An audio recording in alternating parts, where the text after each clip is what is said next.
दोस्तों देखिए, एक ऑर्डर आया है कॉर्पोरेट ऑफिस से, जहाँ पे ये बोला गया है कि डिपार्टमेंट का जो हेड है, जैसे सीजीएम हो जाते हैं, तो सभी चीफ जनरल मैनेजर्स को, सीजीएम्स को ये बोला गया है कि आप जो स्टैट्यूटरी प्रोविजन है लेबर लॉ का, वो फॉलो कीजिए।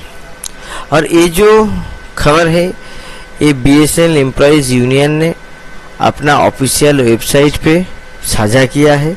आप देख सकते हैं नीचे जो लिंक है, उस लिंक को क्लिक करके हम लोग ऑर्डर को आप लोगों के साथ साझा कर रहे हैं, शेयर कर रहे हैं।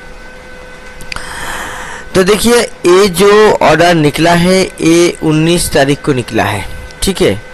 और देखिए, ये आपका भारत संचार निगम का, देखिए कॉर्पोरेट ऑफिस से निकला है, WNICEL, ठीक है। और इसका जो नंबर है आप देख सकते हैं, ये वाला फलाना नंबर है। और इस जो ऑर्डर है इस सभी सीजीएम्स को यहाँ पे दिया गया है, ठीक है। और देखिए यहाँ पे क्या बोला गया है, monitoring of statutory provisions of labour law, EPFO ESIC का जिक्र किया गया है। तो यहाँ पे ये बोला जा रहा है कि BSNL corporate office has issued various advisories, direction, guidelines to the field units of BSNL regarding the adhering with the applicable labor laws and acts, wherein it has been clearly stipulated inter alia with others that the responsibility, देखिए ये बहुत important है, the responsibility of BSNL as a principal employer and accordingly compliance with law depends upon the terms and condition incorporated in SLA based outsourcing tender।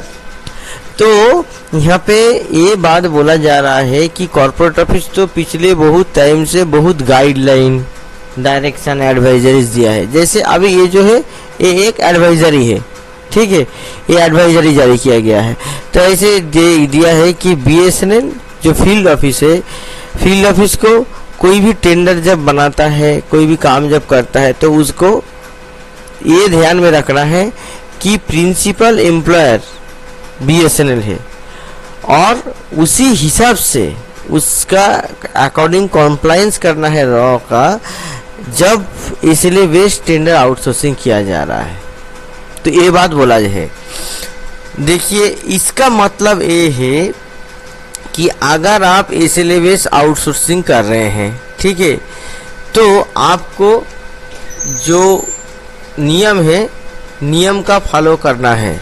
आपका जो terms and condition है labour law का, वो follow करना है और इसका compliance करना है। और इसका जो टेंडर प्रोसेस है, इसका टेंडर प्रोसेस में इटसेल्फ सभी टर्म्स एंड कंडीशन को आपको इनकॉर्पोरेट करना है। आगे देखिए और क्या लिखा है, a meeting held under the chairmanship of secretary of ministry of law and employment on labor welfare and statutory compliance of CPSU and industry, wherein a strict compliance with wage payment and other statutory provision has been emphasized। strict compliance करने के लिए बोला है wage payment का और other statutory provision। तो अगर wage payment के लिए strict compliance करने के लिए बोला गया है, ठीक है, BSNL कॉर्पोरेट ऑफिस यहाँ पे एडवाइजरी जारी कर रहा है, तो जो LCL है, लिस्टेड कैजुअल लेबर से, तो उसका जो CDA पेमेंट होता है, तो CDA पेमेंट का कॉम्प्लायंस क्यों नहीं कर रहे हैं आप लोग, ये भी बताइए। मगर इसका कोई जवाब नहीं है। हालांकि जो जनरल सेक्रेटरी है GS BSNL employees union, BSNL employees union ने क्या किया है, डायरेक्टर HR के साथ, PGM HR के साथ ये सब चिट्ठी लिखा है कि आप कैजुअल लेबर्स का जो CDA है वो क्लियर कीजिए। मगर बोला गया है, अब स्टैट्यूटरी प्रोविजन यहाँ पे क्या बोला जा रहा है, ये आपका जो ESIC और EPFO का बात बोला जा रहा है। In this regard the concern are advised to ensure the compliance with all labor law including timely payment of wage or social security measure and statutory compliance। देखिए स्टैट्यूटरी कॉम्पोजिशन ईपीएफ ईएसआईसी जो है जो काटना, जैसे कि listed casual labour, ये जैसे listed casual labour से लिस्टेड कैजुअल लेबर्स को ईपीएफ ईएसआईसी मिलता है, ओएच भी मिलता है।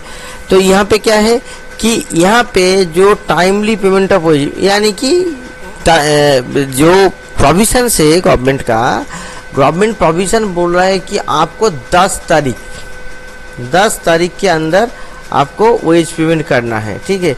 हालांकि ये सब चीज़ ओएच जो बिल लेबर कोड का जो नया बिल आया था काला कानून, उसमें भी लिखा है, ठीक है।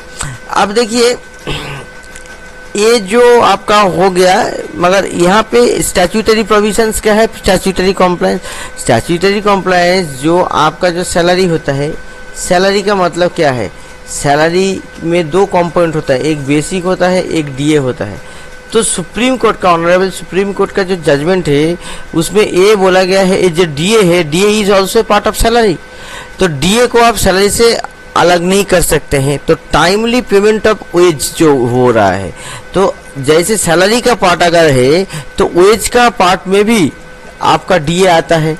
तो डीए को आप पेमेंट क्यों नहीं कर रहे हैं? तो ये जो कॉम्प्लायंस इशू है, तो कॉर्पोरेट ऑफिस को अपना गिरावान में झांकना चाहिए और जो कॉम्प्लायंस है उसको खुद फॉलो करना चाहिए।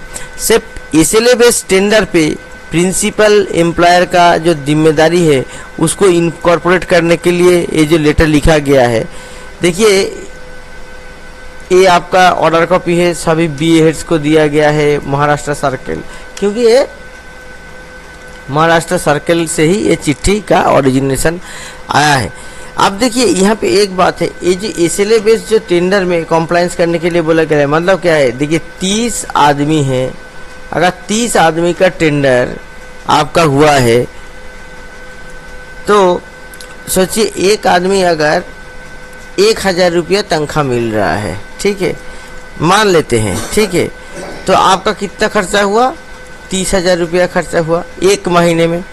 अब जो कॉन्ट्रैक्टर है उसने प्रॉफिट रखा 10,000 रुपया, ठीक है, इधर उधर का खर्चा और 10,000 रुपया, ठीक है, तो मानते हैं कि पर मंथ 50,000 रुपया का आपका टेंडर है, ठीक है।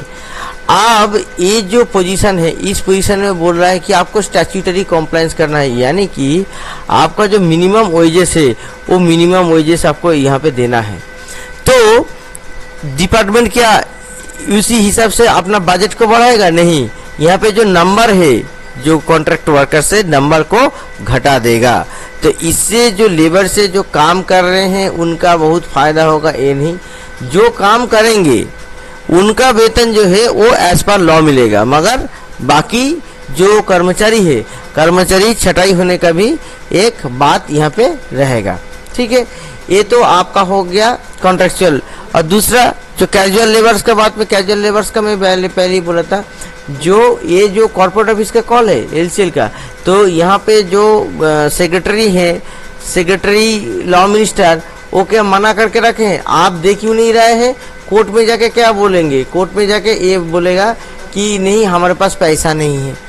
मगर ये ऑर्डर के बाद थोड़ा अगर प्रेशर आएगा यूनियन को भाई कोशिश करने से, शायद डिपार्टमेंट अगर प्रेशर में रहेगा तो होगा क्या कि 2 जो तिहाई जो डीए है, ठीक है, जो 2 क्वार्टर 2 जो ईयरली जो है 1.5 साल से तो पेंडिंग है, तो 2 डीए दिए देगा, ठीक है। फिर क्या करेगा? फिर एक डीए को पेंडिंग करके रखेगा, क्योंकि इशू को ख़त्म करना उद्देश्य नहीं होता है मैनेजमेंट का, हमेशा इशू को परसिस्ट करके रखना ही एक है, क्योंकि ये प्रेशर टैक्टिस में ये लोगों के काम आता है। तो चलिए, मैंने जो रीड बिटवीन द लाइन भी कर दिया कि क्या हो सकता है क्या नहीं हो सकता है। आशा करते हैं जो कैजुअल से जो कॉन्ट्रेक्चुअल वर्कर से जो मेरा वीडियो देख रहे हैं वो लोगों का इस बारे में अच्छा खासा क्लैरिटी मिलेगा। और यूनियन इसके बारे में कोशिश कर रहा है। बीएसएनएल में तो बीएसएनएल एम्प्लॉइज यूनियन ही एकमात्र रिकॉग्नाइज्ड यूनियन है, 1 नंबर यूनियन जो है, और बाकी जो है बाकी तो सब यूनियन और एक रिकॉग्नाइज है, मगर बाकी यूनियन एम्प्लॉइज का जिम्मेदारी लेके उतना ज़्यादा यहाँ पे काम नहीं होता है। तो BSNL employees union general secretary कोशिश कर रहे हैं, देखते हैं इस बारे में क्या होता है। नमस्कार।